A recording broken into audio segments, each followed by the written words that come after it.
Hey there everybody, this is Graham, also known as the Collector75, and back again for another Transformers review. For this review we're going to be doing the 1988 small Autobot Headmasters. These are actually three very good figures actually. I was surprised just how good they were. Oh, let me just adjust my chest, sorry about that. Yeah, I was surprised how good they were.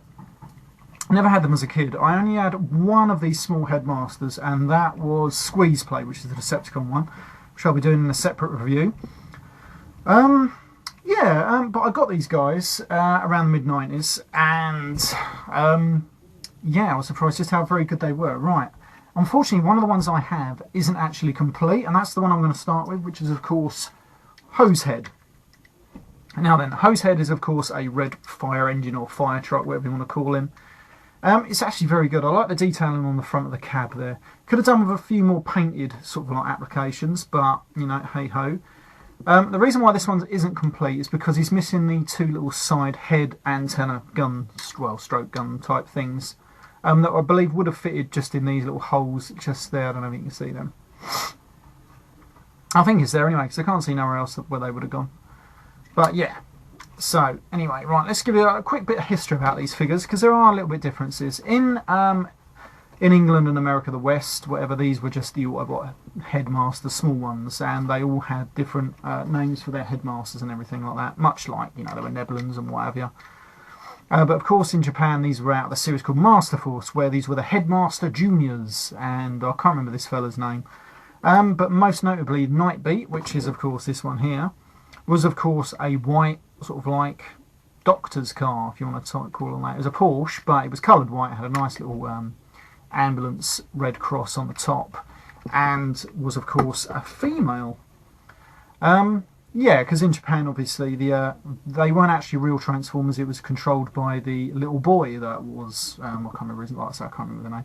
I remember the Nightbeat recolour, because that was Minerva or Minalba, I can't remember exactly how it's pronounced, but yeah, that. So when it combined into like the robot with a headmaster, the little girl controlled the robot. It wasn't actually a real life transformer, if you know what I mean.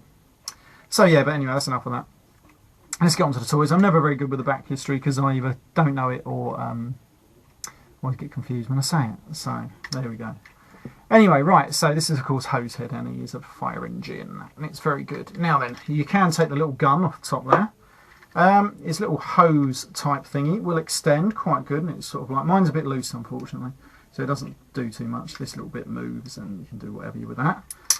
As you can see, we have his little headmaster sitting in there, and his name is, because I always forget these ones, so I've got it written down, I believe his name is Lug.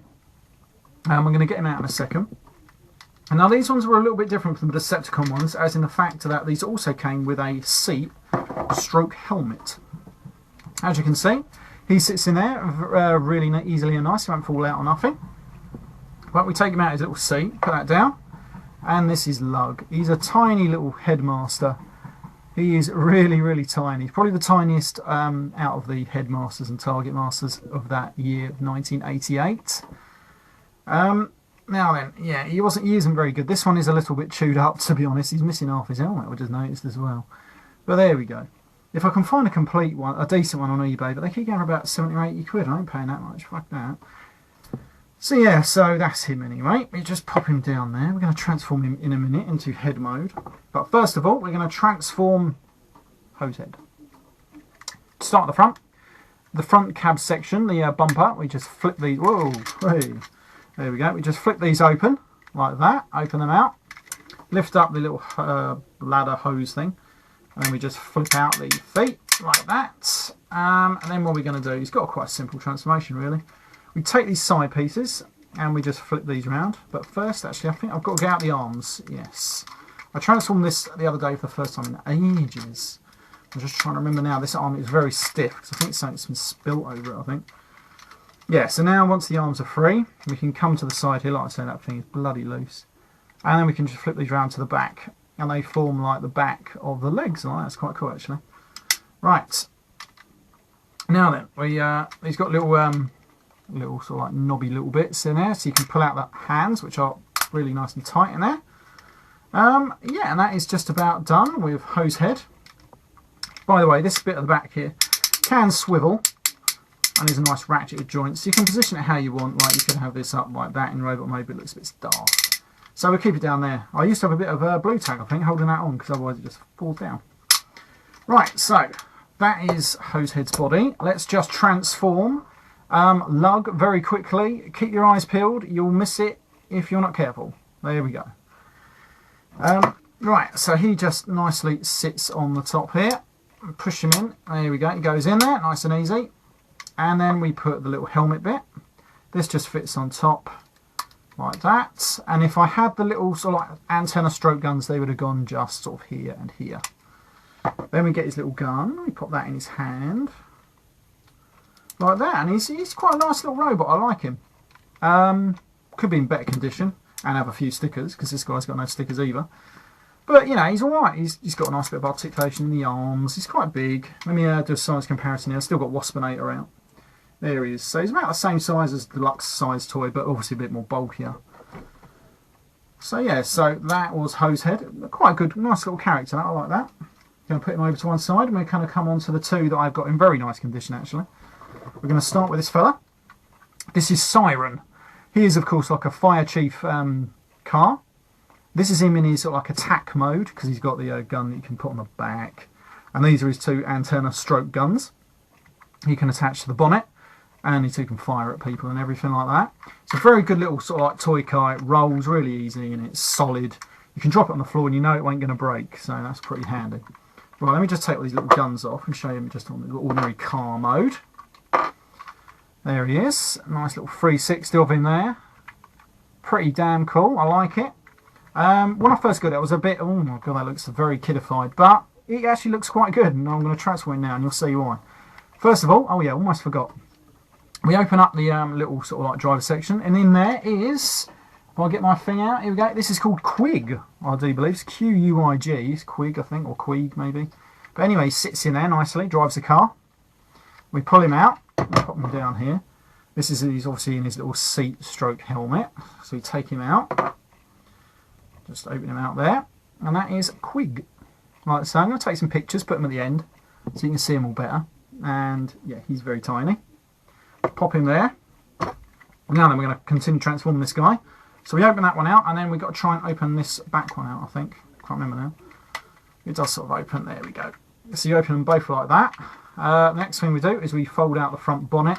These are going to form the robot legs. And then we just basically separate these, pull them down.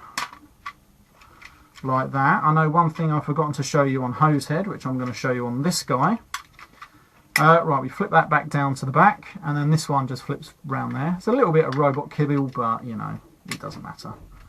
Right, so then that is SIREN in robot mode. Now then, we're going to attach the head. Of course, here he is. Again, blink and you've missed his transformation. There we go, just bend him in half. And that just slots into there, like that. And that is him, just a little robot head. Then we put his helmet on, like that. And then we put these little sort of like antenna guns. Again, these just fit into little holes on the side. It's probably easier if I take the whole bloody thing off, to be honest, before I do that. There we go. So put the little helmet on. Then we get the little antennas. That goes in there, like that. And like that. And you can position them however you want. It's pretty cool. I like this, actually. I do like these. A little better than the Decepticon ones, because they don't come with any helmets or anything. And that just fits on the top there. And he looks pretty damn cool, I think. There is SIREN. Right, of course, now then, what I forgot to show you on Hosehead was, of course, that when you put the Headmaster on, it reveals these little stats. Now then, these are revealed on SIREN under this little panel here. We just flip this if you get any nail and flip it forward. Like that, and that reveals all his stats in there.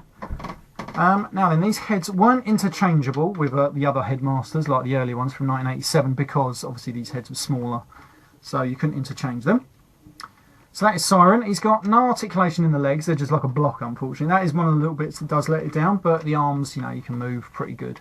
And he does look pretty cool on display. So I'm going to put him over there. I'm just going to show you Hosehead's stats, because his, of course, are located under this one. Just there, like that. So there he is. Like I say, I never saw the point of that, to be honest, and I never used it as a kid when I was playing with them, so, you know, that's where you should forget about it. Anyway, we'll move on to the third figure. which is probably my favourite actually. This is Nightbeat. He's got a cool like Porsche and with the flames up the side. Really cool. This is him in his attack mode. He's got the little machine guns on the front of his bonnet. You can swap them around. I just put them so they're sort of like next to each other on the middle of the bonnet. But looks really cool. I like that. Anyway, we're going to take the little guns off. Just show him without his attack mode. Put them down there. So there he is. He's a nice little toy car. Wheels roll and everything. He had a nice little homage paid to him in the Revenge of the Fallen toy line with a little Nightbeat figure. Which, yeah, what was an Autobot, I believe. Yeah. I never actually picked that one up because I did get the dead end, first release of that mould. Anyway, inside we have his headmaster that just sort of sits there. He does move about a bit, unfortunately. And his name is Muzzle. Yeah, so he's pretty cool. He sits in there. Let's get him out. Put Nightbeat down. Of course, Nightbeat was probably used most in the comics out of any of these characters. He was like a detective. So, yeah. Anyway, so that's Muzzle. There he is. Nice little yellow figure. Yeah. There we go. I'm going to put him down there. Right now, then we're going to come back onto this little fella. It's got a nice easy transformation. We just pull out the back section. That's going to form his legs. Then we flip out the bonnet like that. Put that there. That falls back onto there. And then we come to here. And we pull these sections out, which are going to become the arms. And then we rotate. Pull the little fists out like that. And like that. Rotate these down like that. And there we have Nightbeat in robot mode. So we're going to pop him there and do the head. Here we go. Again, blink and you've missed the transformation. There it is. Yeah, there we go. So then we put the little helmet on top. And now we put these little antenna bits on. Which way do I like this? I prefer it like this actually. Gives it a better look. Right, so they go in there like that. And like I say, you can position them however you want. There he is. Pretty cool. And again, this will just fit nicely, snugly into there. Like I say, it won't fall off or nothing. Now he's got a nice bit of movement in the arms, and you can put a little gun in his hand. There he is. So he looks pretty cool. I was thinking of getting the Repro labels, but you know, like I've said before, I'm not really too keen on buying from them at the moment. So there he is, and of course his stats are revealed by pulling down this panel. If I can get it down, there it is. And his stats are in there. His strength is about 4. That's a bit strange, isn't it, for an Autobot? There we go. But anyway, that is Nightbeat, robot mode. Pretty cool figures. I actually do like these, especially these two. These are my favourite two. Hosehead probably would grow on me more if I had a decent version of him. This one is just a bit on the shit side. Still, there we go. But it's nearly complete, and trying to find a bloody one on eBay is a pain in the arse. So, there we go. Anyway, this has been Graham, the Collect 75. I hope you like this review, and I shall see you all next time.